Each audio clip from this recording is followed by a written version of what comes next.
सर्वमङ्गलमाङ्गल्ये शिवे सर्वार्थसाधिके शरण्ये त्र्यम्बके देवी नारायणी नमोस्तुते। ॐ ह्रीं दुं दुर्गायै नमः। ॐ ಶ್ರೀ ಗುರುಭ್ಯೋ ನಮಃ.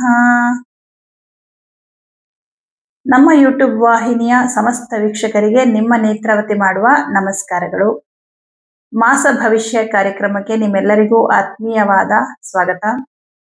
ಜನವರಿ 2026ರ ಮೊದಲ ತಿಂಗಳು ಕ್ಯಾಲೆಂಡರ್ನ ಬದಲಾವಣೆಯ ಪ್ರಕಾರ ಹೊಸ ವರ್ಷಕ್ಕೆ ಕಾಲಿಡ್ತಾ ಇದ್ದೀವಿ ಎಲ್ಲರೂ ಕೂಡ. ಹಾಗಾಗಿ ಎಲ್ಲರಿಗೂ ಕೂಡ 2026ರ ಹೊಸ ವರ್ಷದ ಹಾರ್ದಿಕ ಶುಭಾಶಯಗಳು. ಈ ಹೊಸ ವರ್ಷ ಅಂದ್ರೆ ಕ್ಯಾಲೆಂಡರ್ ಬದಲಾವಣೆಯ ಹೊಸ ವರ್ಷ. ನಮಗೆ ನಮ್ಮ ಒಂದು ಹಿಂದೂ ಸಂಪ್ರದಾಯದ ಪ್ರಕಾರ ಯುಗಾದಿಗೆ ಹೊಸ ವರ್ಷ ಆಗಿರುತ್ತೆ.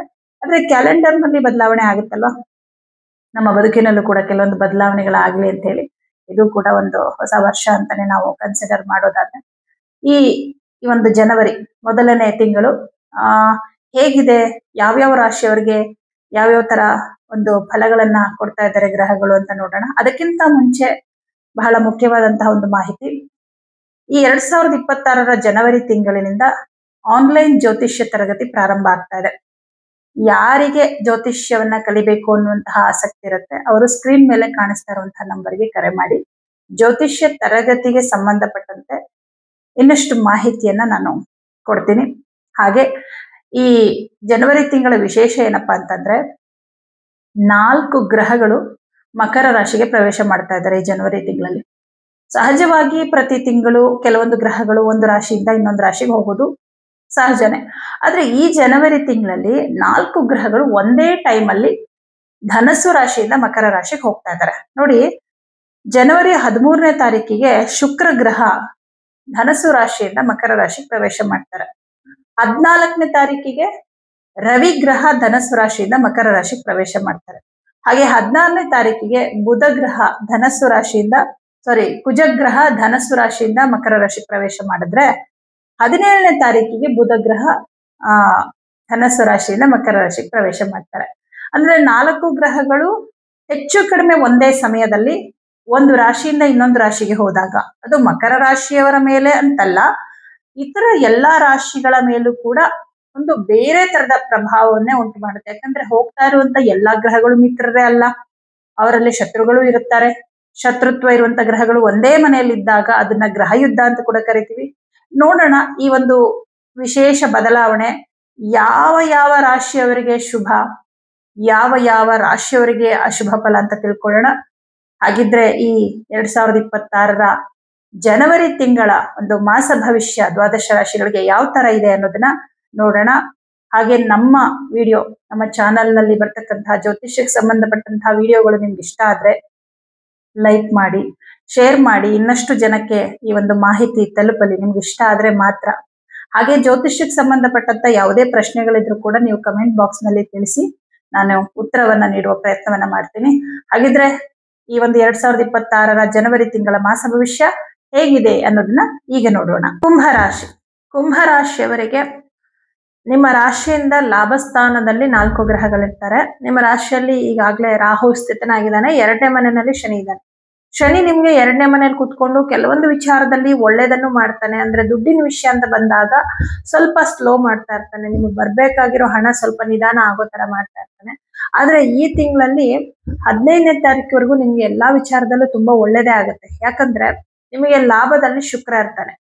ಭಾಗ್ಯಾಧಿಪತಿಯಾಗಿ ಚತುರ್ಥಾಧಿಪತಿಯಾಗಿ ಲಾಭದಲ್ಲಿರ್ತಕ್ಕಂಥ ಶುಕ್ರ 12ನೇ ತಾರೀಕುವರೆಗೂ ಲಾಭದಲ್ಲೇ ಇರ್ತಾನೆ. 13ನೇ ತಾರೀಕಿಗೆ ವ್ಯಯಸ್ಥಾನಕ್ಕೆ ಬರ್ತಾನೆ. ಹಾಗಾಗಿ ತುಂಬಾ ಇಂಪಾರ್ಟೆಂಟ್ ವಿಚಾರ ಏನಪ್ಪಾ ಅಂತಂದ್ರೆ, ನೀವೇನಾದ್ರೂ ಮನೆ ತಗೋಬೇಕು ಅಥವಾ ಸೈಟ್ ತಗೋಬೇಕು ಅಥವಾ ವಾಹನ ತಗೋಬೇಕು ಅಂತ ಏನಾದ್ರೂ ಅನ್ಕೊಂಡಿದ್ರೆ ಆದಷ್ಟು 12ನೇ ತಾರೀಕು ಒಳಗಡೆ ತಗೊಂಡ್ಬಿಡಿ. 13ನೇ ತಾರೀಕಿಗೆ ಶುಕ್ರ ಗ್ರಹ ವ್ಯಯಸ್ಥಾನಕ್ಕೆ ಬಂದಾಗ ನಿಮಗೆ ತಗೊಳ್ಳೋದಕ್ಕೆ ಆಗೋದಿಲ್ಲ. ಅಂದ್ರೆ ಏನಾದ್ರೂ ಅಡೆತಡೆಗಳು ಬರಬಹುದು, ಅಥವಾ ಏನಾದ್ರೂ ಪ್ರಾಬ್ಲಮ್ ಆಗಬಹುದು, ಅಥವಾ ನಿಮ್ಗೆ ಅದಕ್ಕೆ ದುಡ್ಡು ಹೊಂದಿಸ್ಕೊಳಕ್ ಆಗದೆ ಇರಬಹುದು, ಈ ತರ ಆಗತ್ತೆ. ಹಾಗಾಗಿ ಸಾಧ್ಯವಾದಷ್ಟು 13ನೇ ತಾರೀಕು ಒಳಗಡೆ ನೀವು ತಗೊಂಡ್ಬಿಡೋದು ತುಂಬಾ ಒಳ್ಳೇದು. ಇನ್ನು 2ನೇ ವಿಚಾರ ಏನಪ್ಪಾ ಅಂತಂದ್ರೆ, ನಿಮಗೆ ಈಗಾಗ್ಲೇ ಗುರುಗ್ರಹ 6ನೇ ಮನೇಲಿ ಇದ್ದಾನೆ. ಆದ್ರೆ ಸದ್ಯಕ್ಕೆ ಲಾಭದಲ್ಲಿ ದಶಮಾಧಿಪತಿಯಾದ ಮಂಗಳ ಗ್ರಹ ಇರೋದ್ರಿಂದ ಉದ್ಯೋಗದ ವಿಚಾರದಲ್ಲಿ ತುಂಬಾ ಚೆನ್ನಾಗಿರುತ್ತೆ ಈ ತಿಂಗಳು 15ನೇ ತಾರೀಕುವರೆಗೂ. ಅಂದ್ರೆ ಉದ್ಯೋಗದಲ್ಲಿ ತುಂಬಾ ಅನುಕೂಲಗಳಾಗತ್ತೆ, ವ್ಯಾಪಾರದಲ್ಲಿ ತುಂಬಾ ಲಾಭ ಆಗತ್ತೆ, ಪಾರ್ಟ್ನರ್ಶಿಪ್ ಅಲ್ಲಿ ಬಿಸ್ನೆಸ್ ಮಾಡೋರ್ಗೂ ಅಷ್ಟೇ ಲಾಭ ತುಂಬಾ ಚೆನ್ನಾಗಿರುತ್ತೆ. ಆದರೆ ನೀವು ಗಳಿಸಿದಂತಹ ಒಂದು ಲಾಭವನ್ನ ಉಳಿತಾಯವನ್ನ ಮಾಡ್ಕೊಳ್ಳಿ. ಯಾಕಂದ್ರೆ ಹನ್ನೆರಡನೇ ಮನೆಗೆ ಬರುವಂತಹ ಕುಜನಿಂದಾಗಿ ತುಂಬಾ ಖರ್ಚುಗಳು ಶುರುವಾಗತ್ತೆ ನಿಮ್ಗೆ. ಅಂದ್ರೆ ಇದೇ ಜನವರಿ 14ನೇ ತಾರೀಕಿಗೆ ಮಂಗಳ ಗ್ರಹ 12ನೇ ಮನೆಗೆ ಬರ್ತಾನೆ. ಅದು ಅವನ ಉಚ್ಚ ಕ್ಷೇತ್ರವೇ ಆಗಿದ್ರೂ ಕೂಡ 12ನೇ ಮನೆ ಅನ್ನೋದು ವ್ಯಯಸ್ಥಾನ, ದುಸ್ಥಾನವೂ ಹೌದು. ಹಾಗಾಗಿ ನಿಮ್ಮ ಹತ್ರ ಇರೋ ಹಣ ಪೂರ್ತಿ ಖರ್ಚಾಗೋದಕ್ಕೆ ಶುರು ಆಗ್ಬಿಡುತ್ತೆ. ಹಾಗಾಗಿ ನೀವು ಈಗೇನ್ ಗಳಿಸ್ತಿರೋ ಹಣವನ್ನ ಉಳಿತಾಯ ಮಾಡ್ಕೊಳ್ಳೋದ್ರ ಕಡೆಗೆ ಗಮನ ಕೊಡಿ. ಇನ್ನು ನಿಮಗೆ ಉದ್ಯೋಗದಲ್ಲಿ 15ನೇ ತಾರೀಕುವರೆಗೂ ಏನು ಪ್ರಾಬ್ಲಮ್ ಇಲ್ಲ. ದಶಮಾಧಿಪತಿ ಲಾಭದಲ್ಲಿರ್ತಾನೆ, ಭಾಗ್ಯಾಧಿಪತಿ ಲಾಭದಲ್ಲಿರ್ತಾನೆ, ಪಂಚಮಾಧಿಪತಿ ಲಾಭದಲ್ಲಿರ್ತಾನೆ. ವ್ಯಾಪಾರದಲ್ಲಿ ಹೆಚ್ಚು ಲಾಭ. ಹಾಗೆ ನೀವು ಬೇರೆಯವ್ರ ಕೈ ಕೆಳಗೆ ಕೆಲಸ ಮಾಡ್ತಾ ಇದ್ದೀರಾ ಅನ್ಕೊಳ್ಳಿ, ಅಲ್ಲಿ ನಿಮ್ಗೆ ಹೆಚ್ಚು ಅನುಕೂಲಗಳಾಗತ್ತೆ. ಸರ್ಕಾರಿ ಉದ್ಯೋಗದಲ್ಲಿರುವಂತವ್ರಿಗೂ ಅಷ್ಟೇ ತುಂಬಾನೇ ಒಳ್ಳೆ ಅನುಕೂಲಗಳು. ಅಲ್ಲಿ ನಿಮ್ಗೆ ವಿಶೇಷ ಜವಾಬ್ದಾರಿಗಳು ಸಿಗುತ್ತೆ. ಮತ್ತೆ ಕೆಲಸ ಮಾಡುವಂತ ಸ್ಥಳದಲ್ಲಿ ಉತ್ತಮ ಗೌರವವ ನಿಮ್ಗೆ ಪ್ರಾಪ್ತಿ ಆಗುತ್ತೆ. ಯಾಕಂದ್ರೆ 11ನೇ ಮನೆಯಲ್ಲಿರುವಂತಹ ಕುಜನ ಮೇಲೆ ಗುರು ದೃಷ್ಟಿ ಕೂಡ ಇರುತ್ತೆ. ಗುರು ಅಂದ್ರೇನೆ ಗೌರವ. ದಶಮಾಧಿಪತಿಯ ಮೇಲೆ ಯಾವಾಗ ಗುರು ದೃಷ್ಟಿ ಬೀಳುತ್ತೆ, ನಿಮ್ಮ ಕೆಲಸ, ನಿಮ್ಮ ಕರ್ಮ, ನಿಮ್ಮ ಕ್ರಿಯೆಯಿಂದಾಗಿ ನೀವು ಗೌರವವನ್ನ ಸಂಪಾದಿಸ್ತೀರಾ. ಪ್ರತಿಯೊಬ್ಬರಿಗೂ ಅಷ್ಟೇ ಗೌರವ, ಮಾನ, ಸನ್ಮಾನಗಳು ಸಿಗೋದು ಅವರ ಒಂದು ಪರಿಶ್ರಮದಿಂದ. ಸುಮ್ನೆ ಸಿಕ್ಕಲ್ಲ. ಅಕಸ್ಮಾತ್ ಸುಮ್ನೆ ಸಿಕ್ಕಿದ್ರೆ ಅದು ಶಾಶ್ವತವಾಗಿರಲ್ಲ, ಹೊರಟೋಗ್ಬಿಡುತ್ತೆ. ಆದ್ರೆ ಏನು ನೀವು ಪರಿಶ್ರಮ ಪಟ್ಟು ಪಡ್ಕೊಳ್ತಿರಲ್ಲ, ಗೌರವ ಆಗಿರಬಹುದು, ಧನ ಆಗಿರಬಹುದು, ಅಥವಾ ಅಭಿವೃದ್ಧಿ ಆಗಿರಬಹುದು, ತುಂಬಾ ಶ್ರಮ ಪಟ್ಟು ನೀವು ಪಡ್ಕೊಂಡಿದ್ರೆ ಮಾತ್ರ ಅದು ಉಳಿತಾಯ ಆಗತ್ತೆ, ಅದು ಉಳಿಯುತ್ತೆ. ಇಲ್ಲ ಅಂದ್ರೆ ಅದು ಕ್ಷಣಿಕವಾಗಿ ಬಂದಿದ್ದು ಕ್ಷಣಿಕವಾಗಿ ಹೊರಟೋಗ್ಬಿಡುತ್ತೆ. ಬಟ್ ಈ ತಿಂಗಳಲ್ಲಿ ನಿಮ್ಗೆ 15ನೇ ತಾರೀಕುವರೆಗೂ ಎಲ್ಲವೂ ಚೆನ್ನಾಗಿದೆ, ತುಂಬಾ ಚೆನ್ನಾಗಿರುತ್ತೆ, ಎಲ್ಲ ಚೆನ್ನಾಗಿದೆ ಅನ್ನಿಸ್ತಿರುತ್ತೆ. ಬಟ್ 15th ಮೇಲೆ ನಿಮ್ಗೆ ಒಂದೊಂದೇ ಪ್ರಾಬ್ಲಮ್ಗಳು ಶುರುವಾಗುತ್ತೆ. ನೋಡಿ, 13ಕ್ಕೆ ಶುಕ್ರ ಬರ್ತಾನೆ ವ್ಯಯಸ್ಥಾನಕ್ಕೆ, 14ಕ್ಕೆ ರವಿ ಬರ್ತಾನೆ, 16ಕ್ಕೆ ಕುಜ ಬರ್ತಾನೆ, ಹಾಗೆ 17ಕ್ಕೆ ಬುಧನು ಬಂದ್ಬಿಡ್ತಾನೆ. ಎಲ್ಲ ಗ್ರಹಗಳು 12ನೇ ಮನೆಯಲ್ಲಿ. ಹಿಂದಿನ ರಾಶಿಯಲ್ಲಿ ಪಾಪಗ್ರಹಗಳಾದಂತಹ ಕುಜ ಮತ್ತು ರವಿ ಗ್ರಹ ಕ್ರೂರ ಗ್ರಹಗಳು ಅನ್ಕೊಳ್ಳಿ. ಮುಂದಿನ ಮನೆಯಲ್ಲಿ ಮತ್ತೊಂದು ಪಾಪಗ್ರಹ ಶನಿ. ಅಂದ್ರೆ ನಿಮ್ಮ ರಾಶಿಯಲ್ಲಿ ಕೂಡ ರಾಹು. ಅಂದ್ರೆ ನಿಮ್ಮ ರಾಶಿ ಕಂಪ್ಲೀಟ್ ಪಾಪಕರ್ತರಿಯಲ್ಲಿರುತ್ತೆ.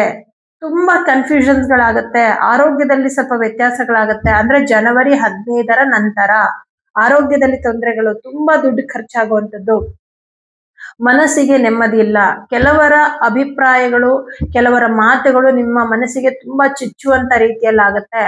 ಬಂಧುಗಳಲ್ಲಿ ಸ್ವಲ್ಪ ಮನಸ್ತಾಪಗಳಾಗತ್ತೆ, ಬಂಧುಗಳಿಂದ ನಷ್ಟ ಕೂಡ ಆಗತ್ತೆ.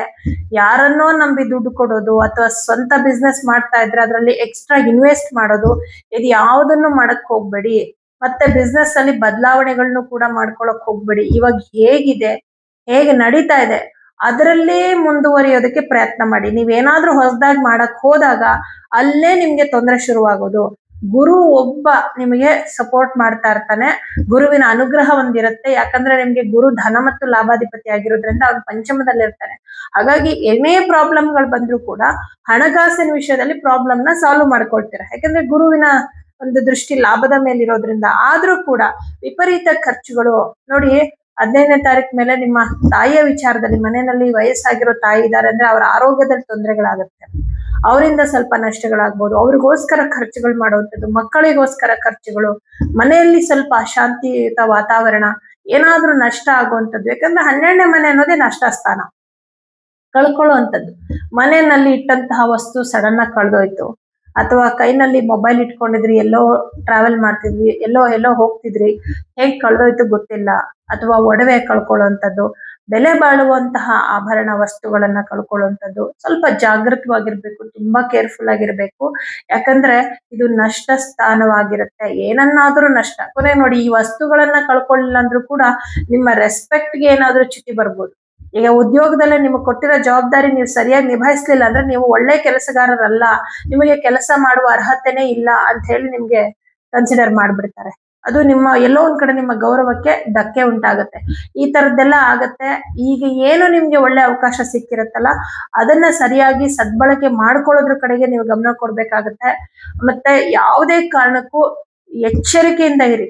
ಯಾವುದೇ ಒಂದು ವಿಚಾರದಲ್ಲೂ ಕೂಡ. ಇವಾಗ ಯಾರೋ ಒಬ್ಬ ಹೊಸ ವ್ಯಕ್ತಿ ಬರ್ಬೋದು ನಿಮ್ ಲೈಫ್ ಅಲ್ಲಿ, ಏನೋ ಒಂದು ಆಫರ್ ಕೊಡ್ಬೋದು. ಯಾಕಂದ್ರೆ ಸಾಡೆ ಸಾತ್ ಮುಗಿಯುವ ಸಂದರ್ಭದಲ್ಲಿ ಪ್ರಾಬ್ಲಮ್ಗಳು ಸಡನ್ ಆಗಿ ಬಂದ್ಬಿಡುತ್ತೆ ಕೆಲವರಿಗೆ. ಹಾಗಾಗಿ ದುಡ್ಡು ಕಾಸಿನ ವಿಷಯದಲ್ಲಿ ನಷ್ಟ ಆಗುವಂಥದ್ದು. ಈಗ ನಿವೇಶನ ತಗೊಳ್ಳೋದಾಗಿರ್ಬೋದು, ಮೋಸ ಹೋಗುವಂತ ಸಾಧ್ಯತೆ. ಯಾರಿಗೋ ಆಲ್ರೆಡಿ ಸೇಲ್ ಆಗಿರುವಂತ ನಿವೇಶನಕ್ಕೆ ನೀವು ದುಡ್ಡು ಕೊಟ್ಬಿಟ್ಟು ಬರುವಂತದ್ದು, ಅಡ್ವಾನ್ಸ್ ಕೊಟ್ಟು ಬರುವಂತದ್ದು, ಈ ತರದ್ದೇನೋ ಪ್ರಾಬ್ಲಮ್ ಆಗ್ಬಿಡುತ್ತೆ. ಹಾಗಾಗಿ ಈ ತಿಂಗಳಲ್ಲಿ ಪರ್ಟಿಕ್ಯುಲರ್ ಆಗಿ, ಅದರಲ್ಲೂ 10ನೇ ತಾರೀಕು ಒಳಗಡೆ ಓಕೆ, ಬಟ್ ಅಷ್ಟ್ರ ಮೇಲೆ ನೀವು ಮನೆ ತಗೊಳ್ಳೋದು, ಸೈಟ್ ತಗೊಳ್ಳೋದು, ವಾಹನ ಖರೀದಿ ಮಾಡೋದು ಖಂಡಿತ ಬೇಡ. ವಾಹನ ಅಂತೂ ಖರೀದಿ ಮಾಡಕ್ಕೆ ಹೋಗ್ಬೇಡಿ. ಯಾಕಂದ್ರೆ ಚತುರ್ಥಾಧಿಪತಿ 12ನೇ ಮನೇಲಿದ್ರೆ ನೀವು ಖರೀದಿ ಮಾಡಿದಂತ ವಾಹನ ಏನೋ ಒಂದು ಪ್ರಾಬ್ಲಮ್ ಆಗತ್ತೆ, ಏನೋ ಒಂದು ರಿಪೇರಿ ಆಗೋದು, ಅಥವಾ ನಿಮ್ಗೆ ಏನೋ ಸ್ವಲ್ಪ ಸಮಸ್ಯೆಗಳಾಗುವಂಥದ್ದು, ಈ ತರದ್ದೆಲ್ಲ ಆಗ್ಬಿಡುತ್ತೆ. ಹಾಗಾಗಿ ಇದ್ಯಾವುದು ಬೇಡ. ಮತ್ತೆ ಕೆಲಸ ಬಿಡೋದು, ಕೆಲಸ ಚೇಂಜ್ ಮಾಡೋದು, ಈ ನಿರ್ಧಾರಗಳು ತಗೋಬೇಡಿ. ಅಯ್ಯೋ ನನಗಿರೋ ಈ ಕೆಲಸದಲ್ಲಿ ತುಂಬಾ ಟಾರ್ಚರ್ ಆಗ್ತಾ ಇದೆ, ತುಂಬಾ ಹಿಂಸೆ ಆಗ್ತಿದೆ, ನಾನು ಕೆಲಸ ಬಿಟ್ಟು ಬಿಡ್ತೀನಿ, ಆ ತರ ಎಲ್ಲ ಅನ್ಕೊಳಕ್ ಹೋಗ್ಬಿಡಿ. ಯಾಕಂದ್ರೆ ಹೆಚ್ಚು ಕಡಿಮೆ 1 ತಿಂಗಳು 12ನೇ ಮನೇಲಿ ಇರ್ತಾರೆ ಈ ಗ್ರಹಗಳೆಲ್ಲ. ಅಲ್ಲಿವರೆಗೂ ನಿಮ್ಗೆ ಕೆಲಸದಲ್ಲಿ ಖಂಡಿತ ಪ್ರಾಬ್ಲಮ್. ಫೆಬ್ರವರಿ 15th ವರೆಗೂ ಕೆಲಸದಲ್ಲಿ ಟೆನ್ಷನ್, ಮೇಲಧಿಕಾರಿಗಳಿಂದ ಕಿರಿಕಿರಿ, ಸಮಸ್ಯೆಗಳು ಎಲ್ಲ ಇರುತ್ತೆ.